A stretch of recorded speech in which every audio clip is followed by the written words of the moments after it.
Peter grew up in the St. Ignatius Church in Palatine, Illinois. He was a National Merit Scholarship finalist and a goaltender for his high school varsity ice hockey club. He is survived by his parents. May his memory be eternal. Now let me tell you about Marine Corporal Nicholas Xianopoulos.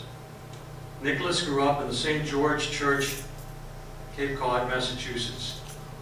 At 6 feet, Nicholas was muscular and strong, a young man with a gentle heart.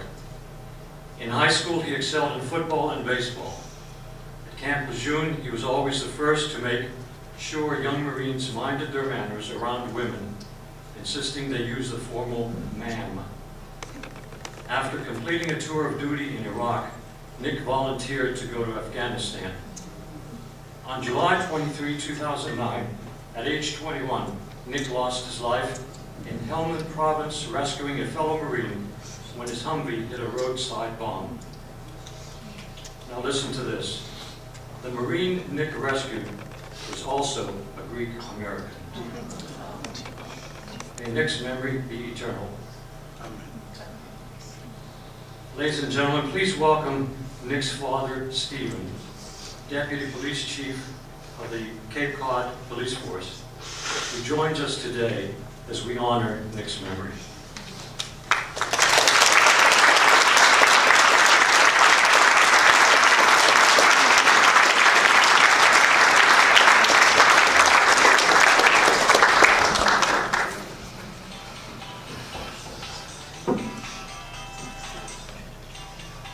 Stephen, there is not anything we can say or do to bring back Nick or to make this any easier, but please know that all the members of Leadership 100 join me in saying to you that we wish you the best and we will honor Nick, always honor Nick's memory.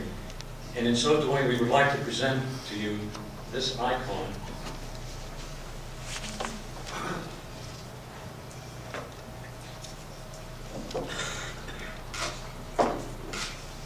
Which is an icon of St. Nicholas.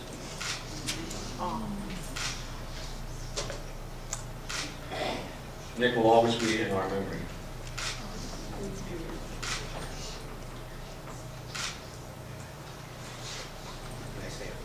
Yes.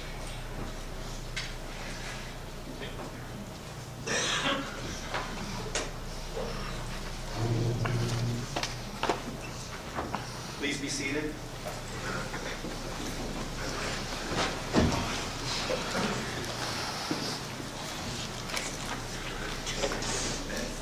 Thursday, July 23rd started out like any other beautiful summer day on Cape Cod.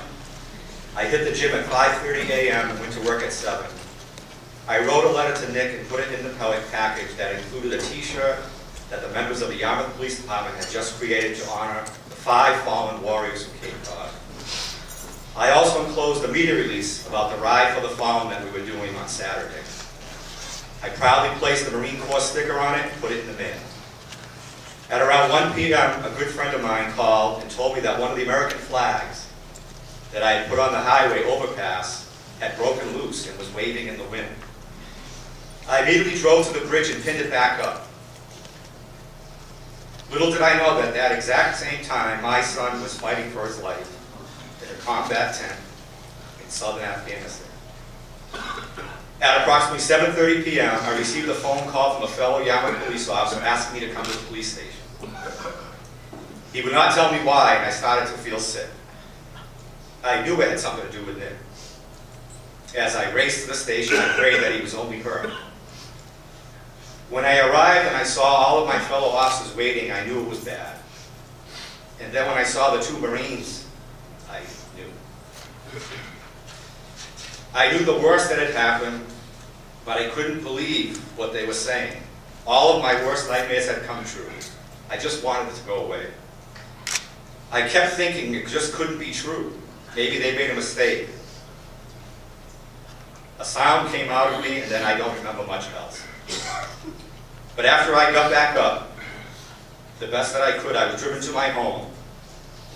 And a group of Marines and fellow police officers walked with me to my front door. And I asked them to wait outside because it was my job to tell my family.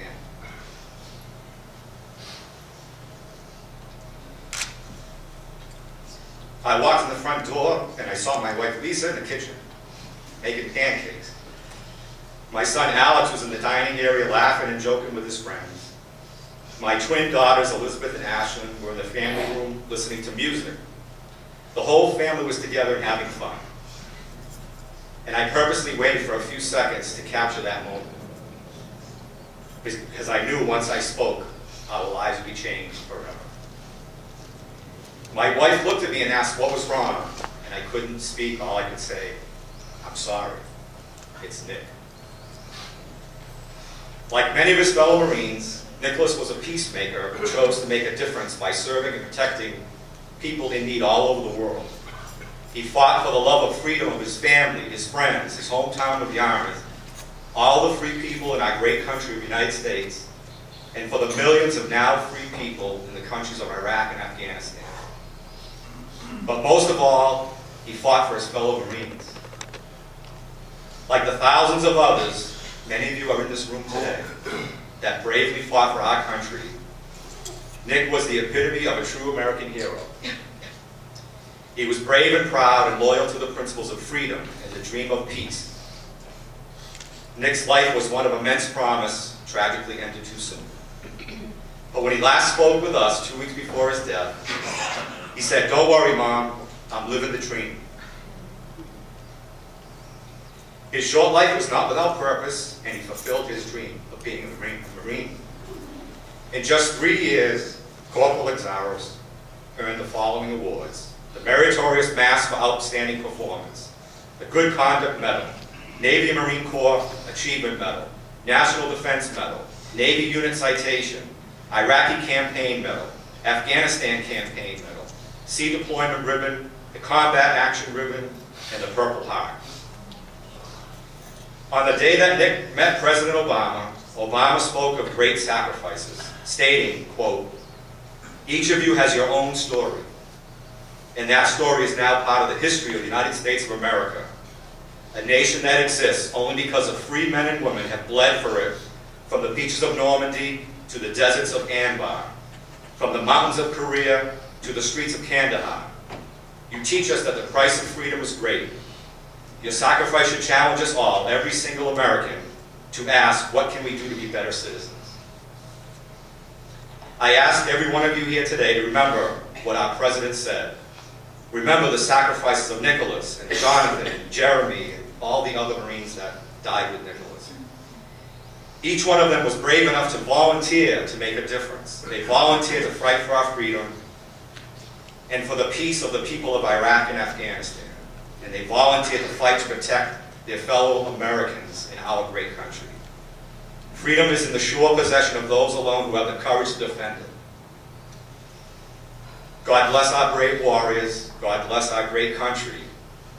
You keep living your dream, Nick. Amen.